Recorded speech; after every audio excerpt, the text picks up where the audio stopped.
अस्सलाम वालेकुम दोस्तों, अशरफ चौधरी का लंच। आपको इस साइड पे ये खीरे नज़र आ रहे हैं, सैलड आ रहा है, ये आपको टमाटर हैं और ये गाजर है, चाइना की गाजर है। वैसे मुझे इतनी अच्छी नहीं लगती लेकिन फिर भी मैं खा रहा हूँ। ये चुकंदर है और ये प्याज है और ये दरमियान में अचार थोड़ा सा रखा हुआ है। ये गोश्त है, ये मटन लग रहा है। देखते हैं आज कैसा पका होगा।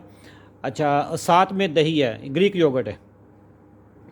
दोस्तों अब इस सारी चीज़ में मुझे क्या क्या चीज़ मिल रही है। दही में मुझे कार्बोहाइड्रेट्स मिल रहे हैं और मुझे हेल्दी फैट्स मिल रहे हैं।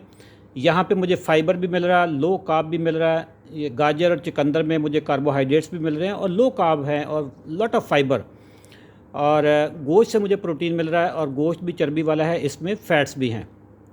और ये हमारा सारा खाना जो मेरे घर में पकता है वो देसी घी में या चर्बी में पकता है। अब इस खुराक से आपको हेल्दी फैट्स मिल रहे हैं, हेल्दी कार्बोहाइड्रेट्स मिल रहे हैं, फाइबर मिल रहा है, गोश्त में प्रोटीन है। आपके जो दही है इसमें मुकम्मल ग़िज़ा है दही, बाय द वे।